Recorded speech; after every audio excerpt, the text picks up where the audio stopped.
전세 사기, 깡통 전세, 역전세난, 말도 많고 탈도 많고 바람 잘 날 없는 우리나라의 독특한 주거 라이프 전세. 언제 어떻게 누구로부터 시작되었는지, 왜 우리나라의 일반적인 주거제도로 자리 잡게 된 것인지, 하루아침에 전세제도가 사라진다면 우리나라의 주거제도는 어떻게 바뀔 것인지, 지식발굴 프로젝트 주식광부에서 전세제도에 대해 낱낱이 파헤쳐 보겠습니다. 전세. 전세는 부동산 소유자에게 주택 가격의 일부를 보증금으로 맡기고 일정 기간 그 집에 거주하고 계약 기간이 끝나면 보증금을 돌려받는 주택 임대차 제도입니다. 우리에게는 전세라는 개념이 익숙하지만 사실 전 세계적으로 희귀한 제도로 다른 나라 사람들은 어떻게 그렇게 큰 돈을 남에게 맡길 수 있어? 라며 매우 신기하게 생각한다고 합니다. 상식적이고 일리 있는 말이죠. 그런데 왜 우리나라는 보편적인 주거제도로 전세를 이용하게 됐을까요? 그 이유를 알고 싶다면 전세의 역사부터 살펴봐야 합니다. 우리나라 전세제도는 고려시대 때 목돈을 빌려주고 전답을 사용하는 전당제도가 조선시대로 넘어와 주택을 활용한 가사전당 형태로 발전한 것으로 추정되는데요. 이게 바로 전세제도의 전신인 거죠. 가사전당에 대한 최초의 기록은 1898년 10월로 서울대 규장각의 고문서 고생원 노시사 전당문기에서 발견됐습니다. 우 명문의 일은 초가 3칸의 앞뒤에 건과 사랑채 1칸을 돈 60냥 값에 전당하거오니 정월 31일 기한으로 하여 만약 이 기한을 넘기면 영영 차지하도록 할 뜻으로 이 글을 만들어 드리는 일임. 쉽게 말해서 초가집 3칸과 딸린 마당 사랑채 1칸을 내어주고 60냥을 1월 30일까지 빌려주겠다. 하지만 계약기간을 넘기면 이 집을 영원히 소유하겠다. 이런 내용이 적혀있는 것입니다. 어떻게 보면 이 문서에 적힌 집주인 고생원의 종 시사와 이생원의 종 낙산이 기록상 우리나라 최초의 전세계약자들이라고 할 수 있겠죠. 하지만 우리가 알고 있는 전세제도와는 조금 다른 모습이죠. 현재의 전세제도는 1970년대에 뿌리내린 것인데요. 당시 경제가 급성장하면서 농촌 인구가 대도시로 몰렸고 그렇게 도시로 온 사람들은 살 곳이 필요했습니다.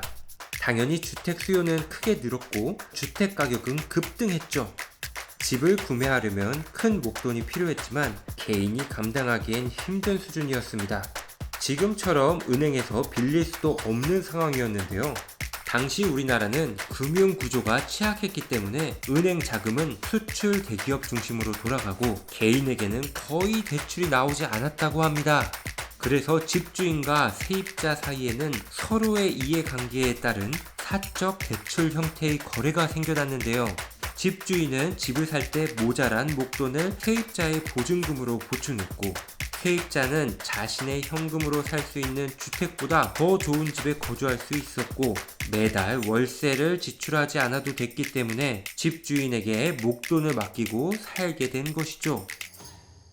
사실 전세는 수십 년 동안 월세, 전세, 자가로 이어지는 주거 사다리로서 서민들의 주거 안정에 도움을 주는 제도였습니다. 사회 초년생 시절 월세로 목돈을 모아 전셋집을 얻은 후 점차 늘어나는 전세금을 종잣돈 삼아 내 집을 마련하는 것이 우리나라 사람들의 일반적인 주택 구매 구조였죠. 그런데 최근 몇 년 사이 보증금 미반환, 부동산 투기, 갭 투자 등 전세 사기가 기승을 부리면서 전세제도의 문제점이 드러났습니다. 심지어 전세 사기 피해를 본 임차인들이 극단적 선택을 하면서 대한민국은 이른바 전세 포비아에 빠져버렸습니다. 사회 초년생이 대부분인 2030 세대들 사이에서는 월세보다 은행 대출 이자가 적어 부담이 덜했던 전세를 기피하고 돈을 더 내더라도 월세를 택해 피해를 줄이자는 움직임이 일고 있습니다. 이로 인해 전세 종말론, 전세 폐지론이 사회적으로 대두되고 있는데요. 정말 전세제도가 없어진다면 어떻게 될까요? 우리나라 청년들이, 서민들이 집 걱정 없이 살 수 있는 그런 나라가 될 수 있을까요? 부동산 전문가들은 갭 투자자들이 빠져나가면서 부동산 변동성이 줄어들어 집값이 안정화될 것이라고 이야기합니다.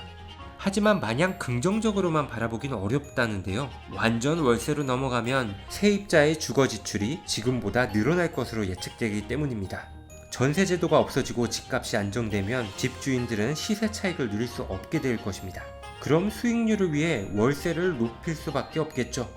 전세가 없는 다른 나라에는 대부분 집주인이 세입자에게 다달이 월세를 받는 임대 방식이 일반적인데요. 실제로 월세가 너무 높아 소득의 30% 이상을 주거비로 지출해 세입자들이 겪는 고충이 심각하다고 합니다. 미국 부동산 정보업체인 레드핀에서 2022년 5월 미국의 평균 월세가 $2,000, 우리나라 돈으로 약 261만 원을 돌파했다고 발표했습니다. 월세가 워낙 높으니 하나의 주택에서 여럿이 살며 주거비를 나눠 부담하는 쉐어하우스도 익숙한 주거 문화라고 합니다. 원룸도 사정은 마찬가지. 이 때문에 미국 대학가에서는 이색적인 풍경이 펼쳐지기도 하는데요. 미국 주요 국립대학이 몰려있는 캘리포니아주 일대에선 대학교 주변에 생긴 학생 전용 트레일러촌도 심심찮게 볼 수 있다고 합니다. 대학에서 안정적 주거 공간이 없는 재학생들을 위해 캠퍼스 내 공원에 캠핑카 트레일러를 설치한 뒤 임대에 나선 겁니다.